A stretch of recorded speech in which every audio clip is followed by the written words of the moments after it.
पूर्णमदः पूर्णमिदं पूर्णात् पूर्णमुदच्यते पूर्णस्य पूर्णमादाय पूर्णमेवावशिष्यते। ॐ सत्यव्रतं सत्यपरं च सत्यं सत्यस्य योनिं निहितं च सत्ये सत्यस्य सत्यामृतसत्यनेत्रं सत्यात्मकं त्वां शरणं प्रपन्नः। ॐ नमः कराय वितथानुभूतये गुणप्रयाभासनिमित्तबन्धवे अरिष्टधाम्ने गुणतत्त्वबुद्धिभे निवृत्तमानाय दधे स्वयंभुवे। श्रीराम जय राम जय जय राम श्रीराम जय राम जय राम श्रीराम जय राम जय जय राम श्रीराम जय राम जय जय राम।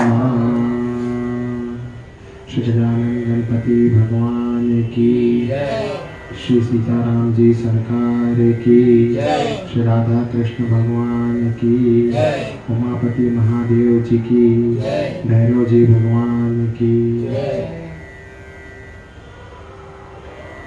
भगवान गोपेश्वर नाथ के कृपा प्रसाद से भगवत भक्तों को धनुर्मास में भगवत कथा संबंधी नित्य नए आनंद प्राप्त हो रहे हैं। भगवान की कृपा संबंधित नित्य नए जो है वो प्रसंग देखने सुनने को मिल रहे हैं। कृपा का साक्षात्कार हो रहा है। इसी अनवरत श्रृंखला में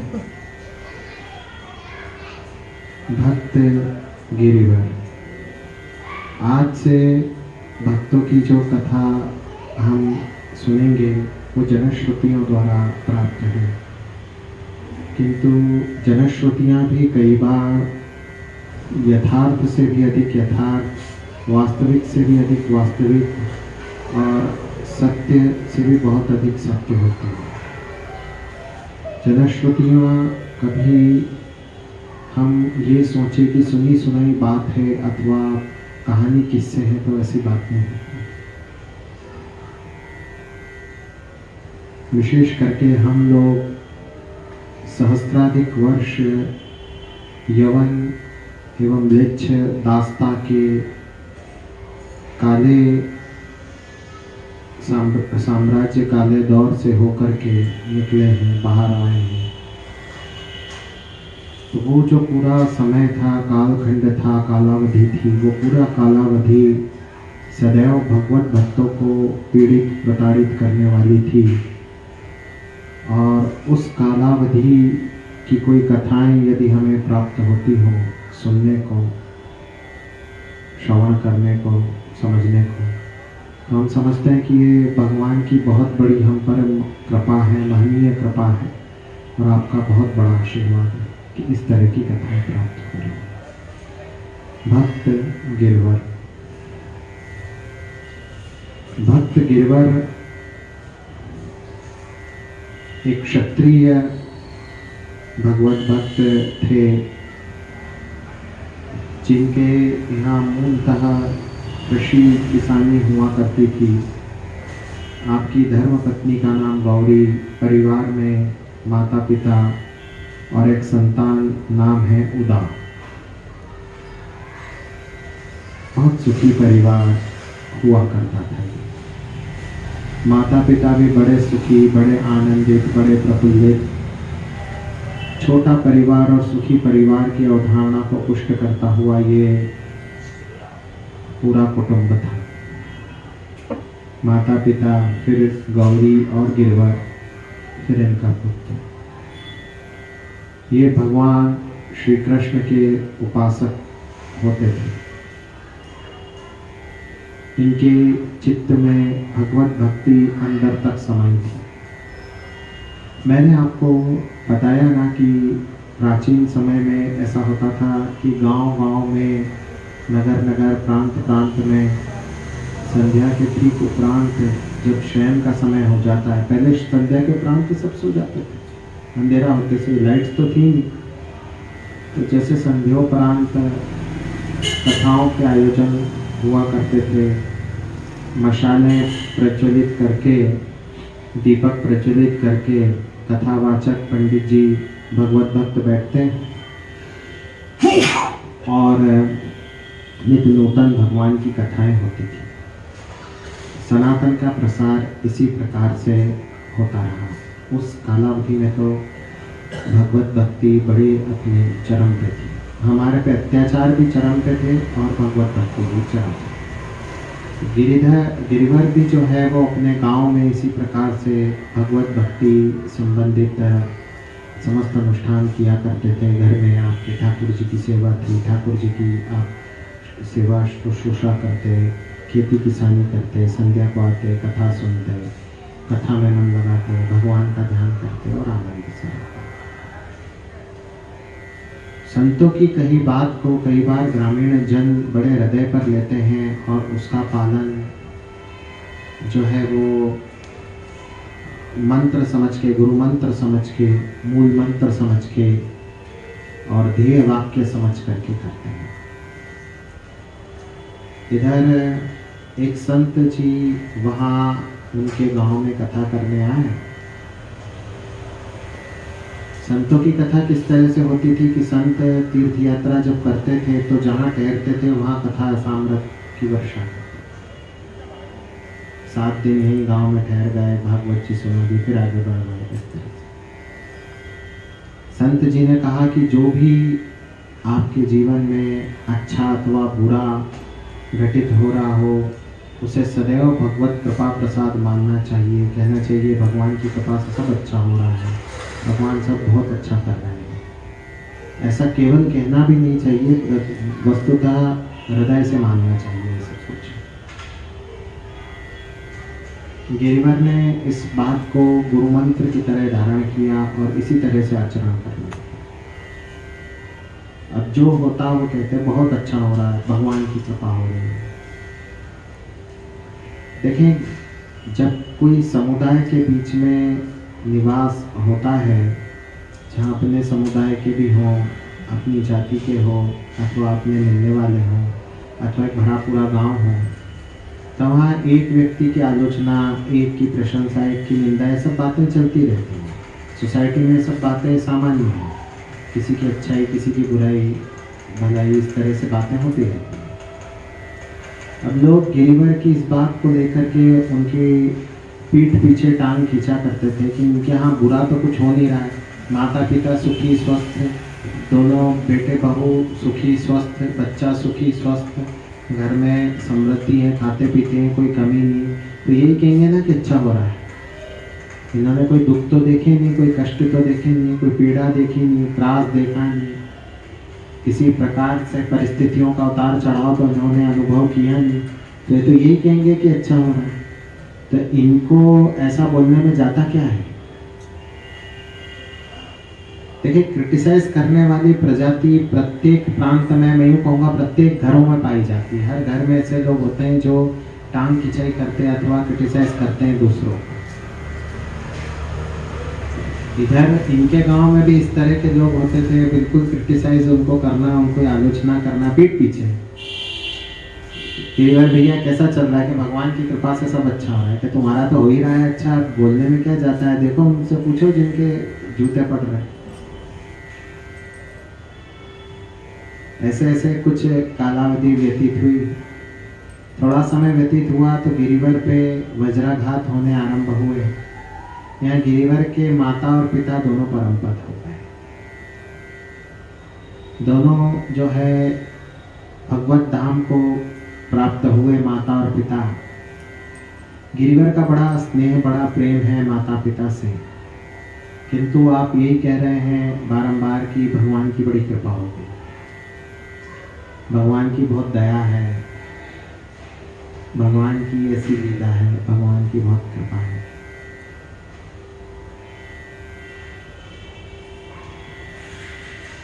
क्रिटिसाइजर जो होते हैं, जो क्रिटिसिज्म करते हैं, जो आपकी आलोचना में ही अपना समय या किसी की भी आलोचना में ही अपना समय व्यतीत किया करते हैं। मैंने कहा ना कि घर घर में आजकल तो इस तरह के लोग होते हैं। तो वो गांव में खाली समय फोकटिए होते हैं, ऐसे लोग फोकट के लोग होते हैं बिल्कुल, जिनके पास समय ही समय है, काम कोड़ी का नहीं और फुर्सत जो है घड़ी की। तो वो बैठ करके और इस तरह से कहते थे, माता पिता चले गए तो जाता क्या, अब तो पति पत्नी बिल्कुल स्वतंत्र हो, पति पत्नी और पुत्र।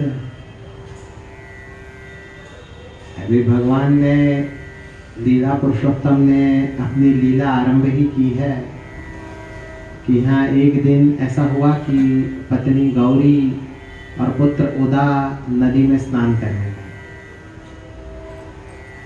नदी में स्नान करने गए, होता यूँ है कि कल कल बहती नदी है और नियमित स्नान करने जाते हैं नदी में। ऐसा नहीं कि कोई पहली बार जा रहे हैं, बल्कि पीढ़ियों से उसी नदी में स्नान करते रहे हैं।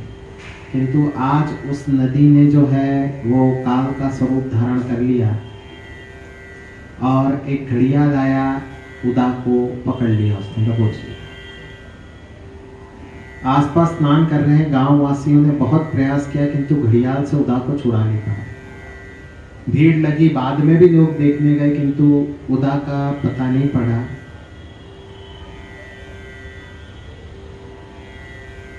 बेटे को घड़ियाल ने खा लिया, पत्नी संभालते नहीं बन रहा था, ऐसी हालत है। गिरिवर यही कहते थे, भगवान की कृपा है, जो हुआ बहुत अच्छा हुआ। यहाँ ऐसी दशा, ऐसी अवस्था, ऐसी परिस्थिति प्राप्त होने पर भी गिरिवर ने अपना मानसिक संतोष नहीं खोया, अपना धैर्य नहीं खोया, अपने चित्त की स्थिरता को आपने नहीं खोया। यही कहा कि भगवान की कृपा से सब अच्छा हो रहा है। यद्यपि लोकाचारवश, लोक संग्रहार्थ उन्हें संकोच हुआ ऐसा कहने में, परंतु फिर भी उन्होंने हृदय पर पत्थर, तो मैं क्या कहूँ, पर्वत ही रख करके और ऐसी बात। पत्नी को आप समझाते हैं कि देखो, हम सब इस सराय में, इस धर्मशाला में आते हैं जो संसार की है। उदा जो कि भगवान का भजन किया करता था, नियमित भगवान की कथा सुनता था, भगवान के नाम को धारण किया हुआ था, यदि भगवान ने उसे अपने पास में भगवत धाम बुलाया हुआ है तो उसे किसी अच्छी जगह ले गए होंगे। फिर अभी तो उसका शव भी प्राप्त नहीं हुआ, हो सकता है घड़ियाल ने उसको छोड़ दिया हो सकता है उसका कुछ अच्छा हुआ हो, पता नहीं उसका क्या हुआ होगा, पता नहीं वो कहाँ होगा, पता नहीं वो कैसे होगा। परंतु यदि वो परमपद हो गया होगा तो भगवान ने उसे उत्तम से उत्तम लोक प्रदान किए होंगे, इतना तो विश्वास है। और फिर भगवान जो भी करे वो अच्छा होता है, ऐसा महात्मा जी ने कहा था। हमें यदि पार उतरना है तो किसी एक की बात को हमको विश्वास करना पड़ेगा। वास्तव में बहुत सच बात है कि किसी एक की बात को विश्वास करें, अन्यथा संसार में इतने भ्रम है, कोई कुछ कहेगा, कोई कुछ कहेगा, कोई कुछ कहेगा, कोई कुछ कहेगा। 50 मत, 50 उसके जो है प्रकार यहाँ पर प्रचलित है, प्रसारित है। किसी एक की बात को सही मानना और उसके मत को धारण करना, ये भक्ति और मुक्ति पाने का एकमात्र साधन, जहाँ तक मैंने अनुभव किया है, कम से कम इस कलयुग में तो यही है।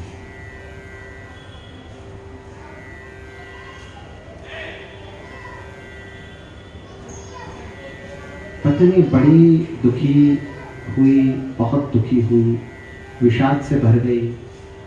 परंतु थोड़े समय बाद कोई भी विषाद होना वो थोड़ा कम तो हो जाता है। और इधर ऐसा पति मिले जो कि भगवत चर्चा नियमित करता रहे, निरंतर करता रहे। साथ ही में मैंने आपको बताया ना कि पीछे समय में ऐसा होता था कि नियमित सत्संग होता था। नियमित सत्संग हर रोग का उपचार है। डेली सत्संग जो होता है वो हर रोग का उपचार है।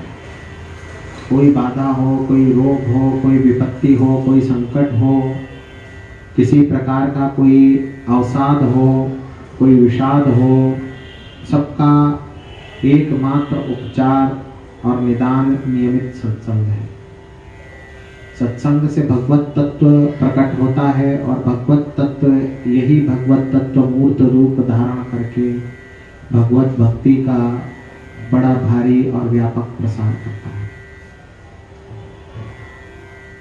अब हुआ यूं कि पति पत्नी दोनों शेष बचे, तो गिरवर ने खेती करना छोड़ दिया। इसको खेत को बटाई पे आधाई पे जो दे देते हैं, किराए पे देना अर्थात खेत, और उससे जो उनको हिस्सा प्राप्त होता भाग, उतने में इनका तो चल जाता था। पति पत्नी थे, बड़ा त्यागमय जीवन था, उतने में भगवान की सेवा पूजा भी बहुत अच्छे से हो जाती थी।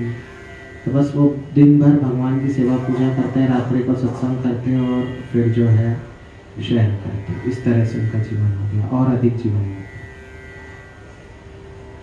विरक्त जीवन जीने लगे। गिरवर समय समय पे समझाते जाते कि देखो माता पिता चले गए, ये भगवान की कितनी बड़ी कृपा है कि माता पिता इतना बड़ा दुख कैसे सहन कर पाते। अपन तो फिर भी उनकी अपेक्षाकृत युवा है, माता पिता उदा का जाना तो वो तो बिल्कुल सहन नहीं कर सकते, इससे अच्छा वो चले गए।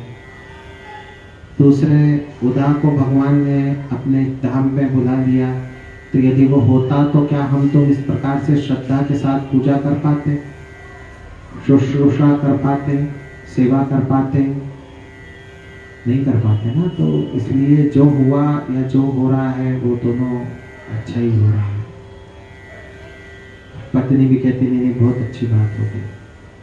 कुछ आसक्ति पत्नी में थी, किंतु पति की बात मान करके वो चुप रही। उसके उपरांत कभी उन्होंने ये नहीं कहा कि मुझे पुत्र के स्मृति हो रही है और पुत्र के स्मृति में मेरा जो है समय बड़ा विचलित व्यतीत हुआ, ऐसा कुछ नहीं कहा। उसके उपरांत तो पूरा समय उनका भगवत ध्यान, भगवत भजन, भगवत कीर्तन और इसी सब में जो है व्यतीत हुआ। समय बड़ा बलवान है। जो निकटवर्ती नगर था गिरवर के गांव से, उनके शासक का नाम महाराज चंद्रसेन था। महाराज चंद्रसेन एक निसंतान नरेश थे, जो कि बड़े प्रजावत्सल, प्रजापालक एवं बड़े भगवत भक्त धर्मान्वयी थे। आपकी पत्नी का परलोकवास बस थोड़े ही समय पूर्व हुआ। चूंकि निसंतान रहे और पत्नी भी चली गई, तो इस दुख में आपने विरक्ति धारण करी।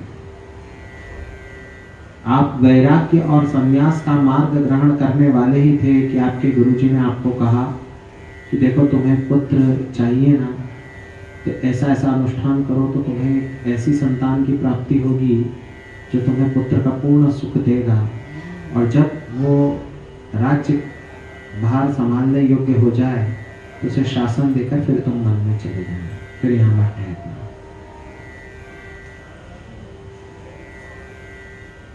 इधर उदा को लेकर के, जब उदा को मगर पकड़ के ले गया, घड़ियाल पकड़ के ले गया, तो मार्ग में दूसरे बड़े घड़ियाल से उसका युद्ध हुआ। उदा पकड़ से छूट गया और नदी में बहने लगा। इधर वो राजा को पुत्र संबंधित अनुष्ठान पूरा करा के गुरुजी और राजा दोनों नदी स्नान करने आए हुए थे। अवभ्रत स्नान करने आप दोनों वहां उस नदी में, पवित्र नदी में आए हुए थे।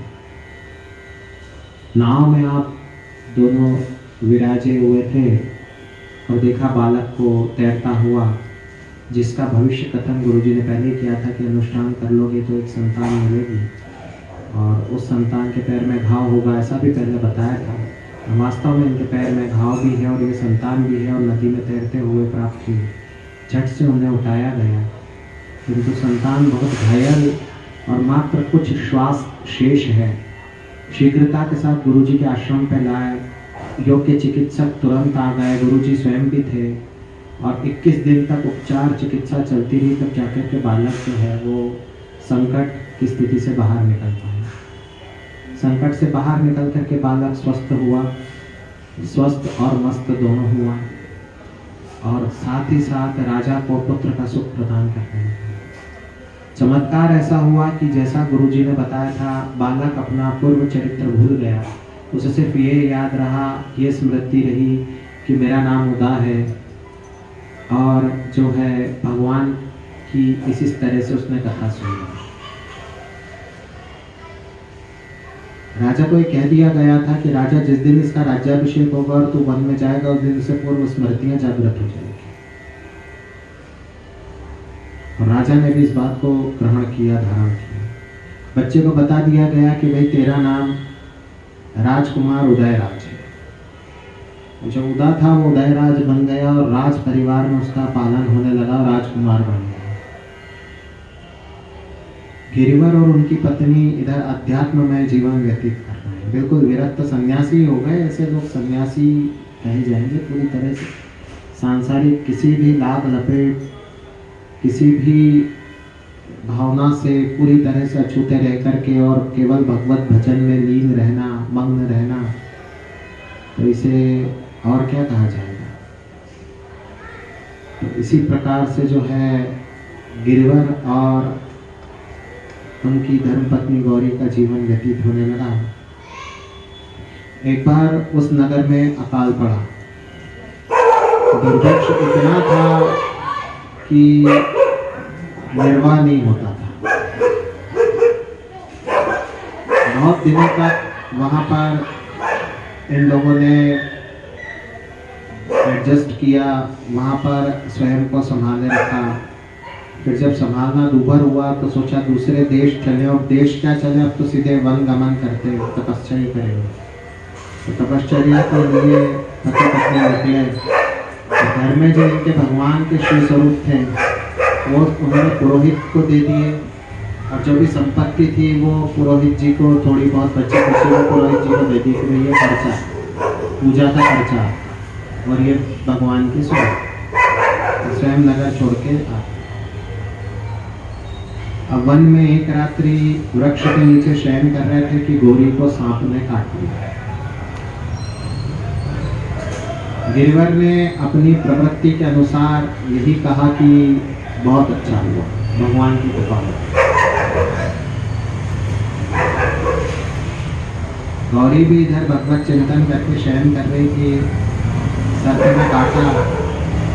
पुराने समय में पीछे ये मान्यता होती थी कि सर्प अगर किसी जिसको मृत्यु हो उसका अंतिम संस्कार नहीं करना चाहिए।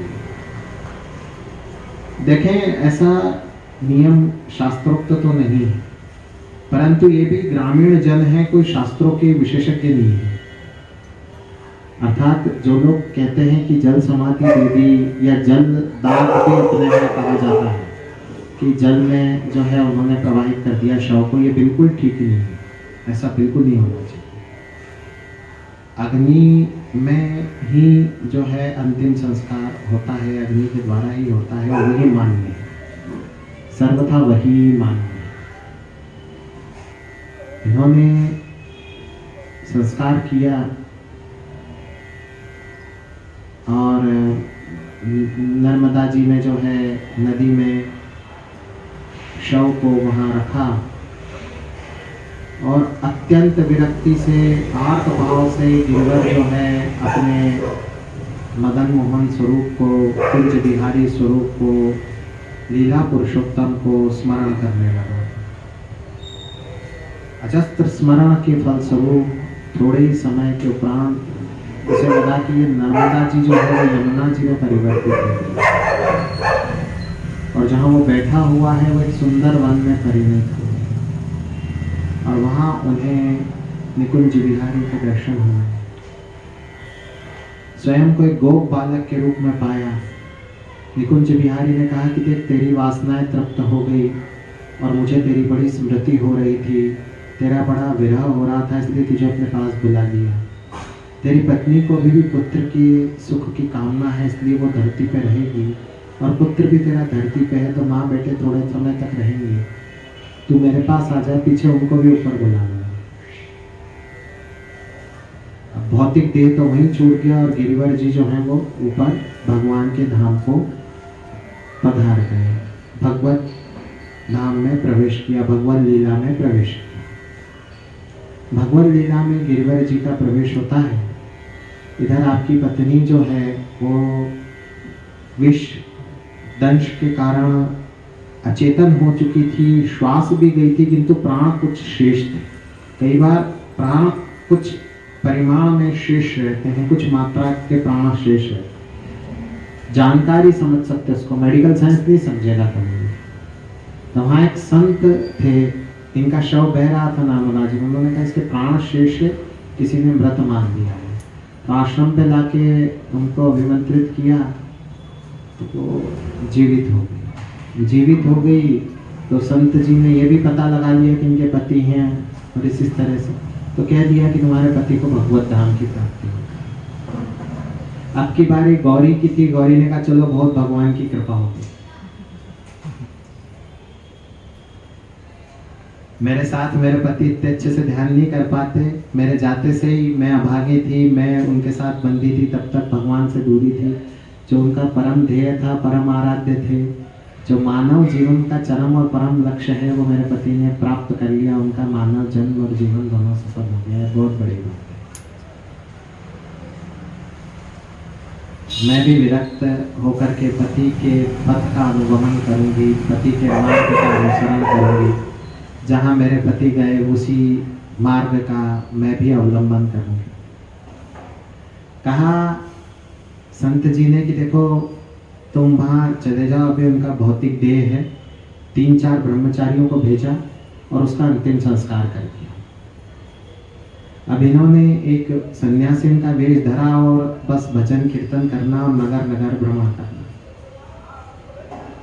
एक बार एक नगर के निकट पहुंची तो देखा यहाँ पे बड़ा उत्सव समारोह हो रहा है। समारोह क्या हो रहा था, वहाँ के राजकुमार का राज्याभिषेक हो रहा था, साथ ही साथ एक यज्ञ भी चल रहा था, जिसके उपरांत राजा जो है वो वन गमन करेंगे, संन्यास करेंगे। राजा जो नए नए राजा बने हैं उनका नाम है उदयराज। राजा जो वन जा रहे हैं उनका नाम है चंद्रसेन।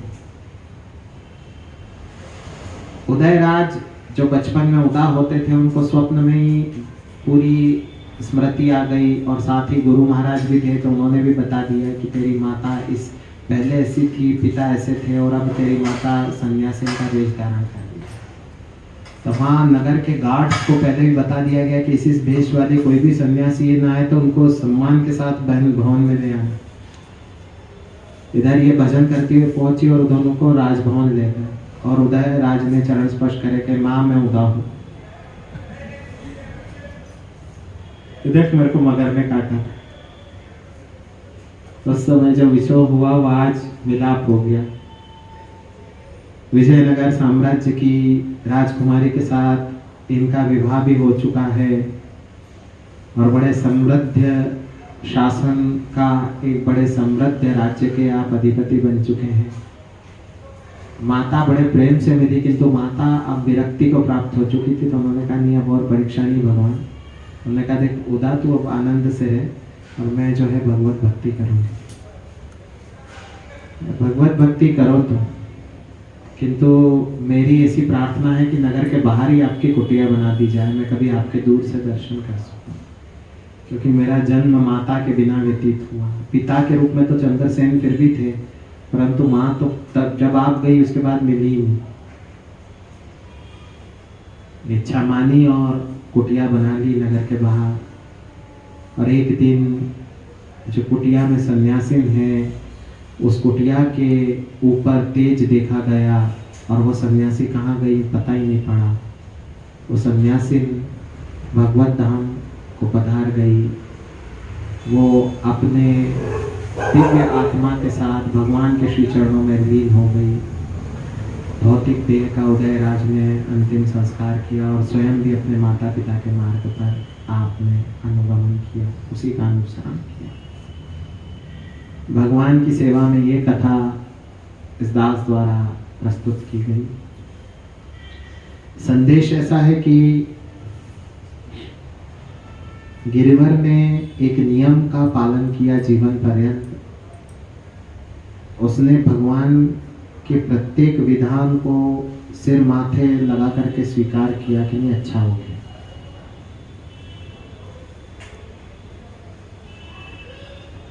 भगवान के विधान को स्वीकार नहीं करना लोगों पे बड़ी बड़ी विपत्तियां आती है, बड़ी बड़ी आपत्तियां होती है, बड़ी बड़ी ऐसी स्थितियां आती है कि जो स्थितियां सब प्रकार के संकट और सब प्रकार की उलझनों से भरी हुई हो, किंतु किसी भी जीव के लिए धैर्य और वीरता, ये दो गुण धारण करने आवश्यक है। ये दो गुण जब अपने चरम पे हो तब वो कह सकता है कि भगवान की कृपा है, सब मान रहे। एक भगवत भक्त को के लिए भी वीरता आवश्यक है, और वीरता वही है जब वो ये कहेगा कि नहीं, भगवान की कृपा है, जो है सब बहुत अच्छा है।